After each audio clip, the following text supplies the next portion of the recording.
Hi, hello, namaskara, welcome back to my YouTube channel. So today let's talk about confidence.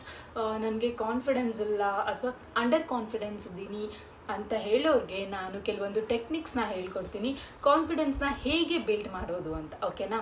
ಅದಕ್ಕೂ ಮುಂಚೆ ನನ್ನ YouTube ಚಾನಲ್ನ ಯಾರ್ಯಾರೆಲ್ಲ subscribe ಮಾಡಿಲ್ಲ ದಯವಿಟ್ಟು ಹೋಗಿ ಸಬ್ಸ್ಕ್ರೈಬ್ ಮಾಡಿ, ಹಾಗೆ ನನ್ನ ವೀಡಿಯೋಸ್ನ ಲೈಕ್ ಮಾಡಿ, ನಿಮ್ಮ ಫ್ಯಾಮಿಲಿ ಆ್ಯಂಡ್ ಫ್ರೆಂಡ್ಸ್ ಜೊತೆ ಶೇರ್ ಮಾಡಿ. ಸೊ ಅಂಡರ್ ಕಾನ್ಫಿಡೆನ್ಸಿಂದ ಸೆಲ್ಫ್ ಕಾನ್ಫಿಡೆನ್ಸ್ನ ಹೇಗೆ ಬಿಲ್ಡ್ ಮಾಡೋದು? First thing is I contact ತುಂಬ ಇಂಪಾರ್ಟೆಂಟ್ ಆಗುತ್ತೆ ಕಾನ್ಫಿಡೆಂಟ್ ಆಗಿರೋಕ್ಕೆ. ಈಗ ನೀವು ಯಾರನ್ನೇ ಮೀಟ್ ಮಾಡಿದ್ರೂ ನೀವು ಕೇಳಿಸ್ಕೊಳ್ಳೋಕ್ಕಿಂತ ಜಾಸ್ತಿ ಮಾತಾಡುವಾಗ ಐ ಕಾಂಟ್ಯಾಕ್ಟ್ ಜಾಸ್ತಿ ಇರಬೇಕು. ಫಸ್ಟ್ ಪಾಯಿಂಟ್ ಅದು. ಅದಾದಮೇಲೆ ನಿಮ್ಮ ಗ್ರೂಪ್ ಆಫ್ ಪೀಪಲ್ನ ಮೀಟ್ ಮಾಡಿರ್ತೀರ ಅಂದ್ಕೊಳ್ಳಿ, ಆವಾಗ ಎಲ್ಲರೂ ಕಪಲ್ ಆಫ್ ಸೆಕೆಂಡ್ಸ್ ನೋಡ್ತಾ ಇರಿ. ಅಂದರೆ ಲೈಕ್ ಒಬ್ಬರನ್ನೇ ಕಾನ್ಸಂಟ್ರೇಟ್ ಮಾಡ್ತಾ ಇದ್ದರೆ ಬೇರೆಯವ್ರನ್ನ ನೀವು ನೆಗ್ಲೆಕ್ಟ್ ಮಾಡ್ತಿದ್ದೀರಾ ಅಂತ ಅವ್ರಿಗೆ ಅನ್ನಿಸ್ಬಾರ್ದು. ಸೊ ಹಾಗಾಗಿ ಎಲ್ಲರ ಜೊತೆನೂ ಐ ಕಾಂಟ್ಯಾಕ್ಟ್ ಮಾಡ್ತಾ ಇರಿ. So first thing is eye contact. So second thing ಬಂದುಬಿಟ್ಟು ಡೋಂಟ್ ಓವರ್ ಸ್ಮೈಲ್. ಈಗ ನೋಡಿ, ನೀವು ಯಾರಾದರೂ ಹೊಸಬ್ರನ್ನ ಮೀಟ್ ಮಾಡಿರ್ತೀರ ಅಂದ್ಕೊಳ್ಳಿ, ತುಂಬ ಜೋರಾಗಿ ನಗಾಡ್ಕೊಂಡು ಫಸ್ಟ್ ಟೈಮೇನೆ ಯಾರನ್ನಾದರೂ ಆ ಥರ ಮೀಟ್ ಮಾಡಿದ್ರೆ ತುಂಬ ಆಕ್ವರ್ಡ್ ಅನಿಸುತ್ತೆ ಆ್ಯಂಡ್ ತುಂಬ ಫೇಕ್ ಅನಿಸುತ್ತೆ.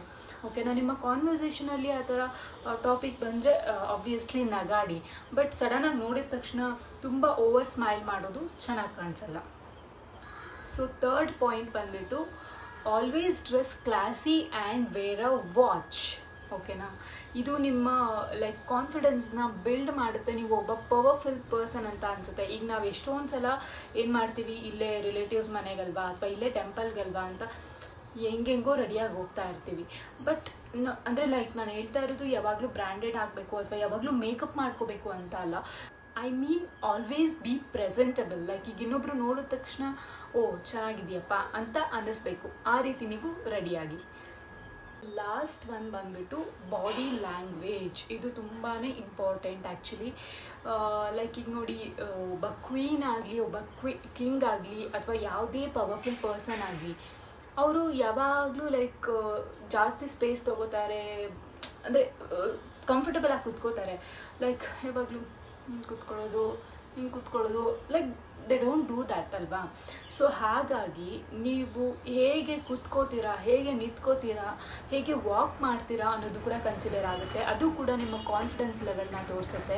ಇದು ಸಡನ್ನಾಗಿ ಬರಲ್ಲ, ಪ್ರಾಕ್ಟೀಸ್ ಮಾಡ್ತಾ ಮಾಡ್ತಾ ಬರುತ್ತೆ. ಸೊ ಬಾಡಿ ಲ್ಯಾಂಗ್ವೇಜ್ ಕೂಡ ತುಂಬಾ ಇಂಪಾರ್ಟೆಂಟ್ ಆಗುತ್ತೆ. ಇದನ್ನು ಕೂಡ ಪ್ರಾಕ್ಟೀಸ್ ಮಾಡ್ಬೋದು. I know these all are basics ಅಂತ, ಬಟ್ ಈ ಬೇಸಿಕ್ಸೇ ನಿಮ್ಮ ಪರ್ಸನಾಲಿಟಿನ ತೋರಿಸೋದು ಆ್ಯಕ್ಚುಲಿ. ಸೊ ಯಾವಾಗಲೂ ಪ್ರೆಸೆಂಟಬಲ್ ಆಗಿರಬೇಕು. ಇಲ್ಲ ಅಂತ ಅಂದರೆ ಲೈಕ್ ಬೇರೆಯವರು ರೆಸ್ಪೆಕ್ಟ್ ಕೊಡೋದು ಕಡಿಮೆ ಆಗುತ್ತೆ ಕಾನ್ಫಿಡೆಂಟ್ ಆಗಿಲ್ಲ ಅಂತ ಅಂದರೆ. ಸೊ ಈ ಒಂದು ಸಣ್ಣ ಪುಟ್ಟ ಟೆಕ್ನಿಕ್ಸ್ನ ನೀವು ನಿಮ್ಮ ಲೈಫಲ್ಲಿ ಅಡಾಪ್ಟ್ ಮಾಡಿಕೊಂಡ್ರೆ ತುಂಬಾ ಹೆಲ್ಪ್ ಆಗುತ್ತೆ ಆ್ಯಕ್ಚುಲಿ. ಐ ಹೋಪ್ ನಿಮಗೆ ಈ ವಿಡಿಯೋ ಇಷ್ಟ ಆಗಿದೆ ಅನ್ಕೋತೀನಿ. ಇದೇ ರೀತಿ ನನ್ನ ಯಾವಾಗಲೂ ಸಪೋರ್ಟ್ ಮಾಡ್ತಾ ಇರಿ. Thanks for watching. Until next video, tata, bye, take care, I love you all. And ನನ್ನ ಚಾನಲ್ನ ಸಬ್ಸ್ಕ್ರೈಬ್ ಮಾಡೋದು ಮರಿಬೇಡಿ. ಹಾಗೆ ವಿಡಿಯೋಸ್ನ ಲೈಕ್ ಮಾಡ್ತಾ ಇರಿ, ಶೇರ್ ಮಾಡ್ತಾ ಇರಿ. Thanks for watching. ಬಾಯ್.